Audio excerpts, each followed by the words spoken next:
اللہ تبارک و تعالی قرآن پاک کے اندر ارشاد فرماتا ہے فَخَلَفَ مِن بَعْدِهِمْ خَلْفٌ أَضَاعُوا الصَّلَاةَ وَاتَّبَعُوا الشَّهَوَاتِ فَسَوْفَ يَلْقَوْنَ غَيًّا۔ پس آئیں گے ان کے بعد ایسے نالائق جو نماز چھوڑیں گے اور خواہش نفسانی کی پیروی کریں گے، پس عنقریب وہ غی سے ملاقات کریں گے۔ دنیا اسلام کے مسلمانوں، بے نمازی کو ناخلف اور نالائق کہا گیا ہے، اور ایسے لوگوں کا ٹھکانہ غی ہے۔ الا من تاب وآمن وعمل صالحا، مگر وہ لوگ جنہوں نے توبہ کی اور ایمان لائے اور نیک اعمال کیے۔ فاولئک يدخلون الجنۃ ولا یظلمون شیئا، پس وہی لوگ جنت میں داخل ہوں گے اور ان پر ظلم نہ کیا جائے گا۔ غی کیا ہے؟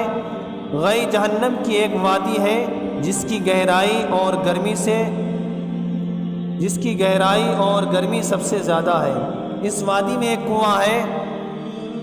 جب جہنم کی آگ کے شعلے ختم ہونے لگتے ہیں، اللہ تبارک و تعالیٰ اس کنویں کا منہ کھول دیتا ہے، جس سے وہ اثر نو بھڑکنے لگتی ہے۔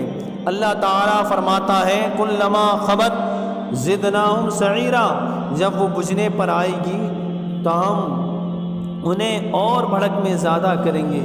یہ کنواں بے نمازیوں، زانیوں، شرابیوں، سود خوروں اور والدین کو اذیت دینے والوں کے لیے مخصوص ہے، ماں باپ کی نافرمانی کرنے والوں کے لیے مخصوص ہے۔ دوسرے مقام پر اللہ تبارک و تعالیٰ نے فرمایا ما سلککم فی سقر قالوا لم نکن من المصلین، جب دوزخی دوزخ میں اور جنتی جنت میں داخل ہو جائیں گے تو اہل جنت دوزخیوں کو دیکھ کر کہیں گے کہ تم کو دوزخ میں کس چیز نے ڈالا؟ وہ کہیں گے ہم نماز نہیں پڑھا کرتے تھے۔ نماز کا نہ پڑھنا از حد خطرناک اور ہولناک ہے۔ اگر کوئی نماز کی قضا بھی کر لے، نماز تو پڑھتا ہے لیکن قضا کر کے پڑھتا ہے، تو اس شخص کے لیے بھی سخت وعید ہے۔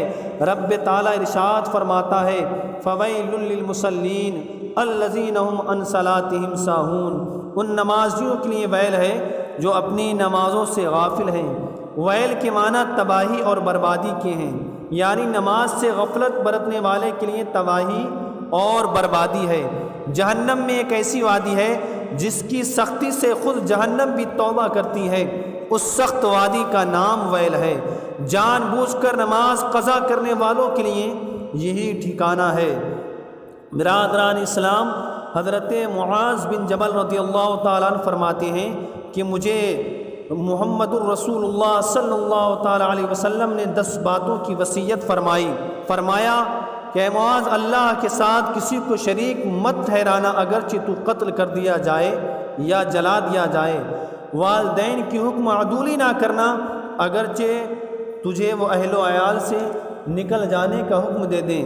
فرض نماز کو جان بوجھ کر ترک نہ کرنا، فرض نماز کو جان بوجھ کر نہ چھوڑنا، کیونکہ جو فرض نماز جان بوجھ کر ترک کرتا ہے بے شک اللہ کا ذمہ اس سے بری ہو جاتا ہے۔ اور شرابی نہ بننا، بے شک شراب ہر بے حیائی کی جڑ ہے۔ اور گناہوں سے بچنا، کیونکہ گناہوں سے اللہ کا غضب نازل ہوتا ہے۔ اور جہاد سے دفعتاً نہ دوڑنا، اگرچہ ساتھی مارے جائیں۔ اور جب وبا پھوٹ پڑے، جب بیماری پھیل جائے اور ان میں تو خود ہو تو ثابت قدم رہنا، اور اپنی بساط کے مطابق اپنے اہل خانہ پر خرچ کرنا، تنبیہ کے واسطے ان سے اپنا عصا نہ اٹھانا، اور اللہ کے بارے میں ان کو خوف دلاتے رہنا۔ نماز کا چھوڑنا یہ گناہ کبیرہ ہے۔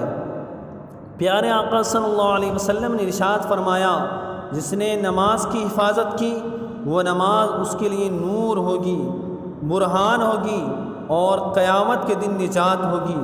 اور جس نے نماز کی حفاظت نہ کی وہ نماز اس کے لیے نہ نور ہوگی، نہ برہان ہوگی، اور نہ قیامت کے دن اس کی نجات ہوگی۔ وہ قارون، فرعون، حامان اور ابی بن خلف کی معیت میں ہوگا، وہ ان کے ساتھ اٹھائے۔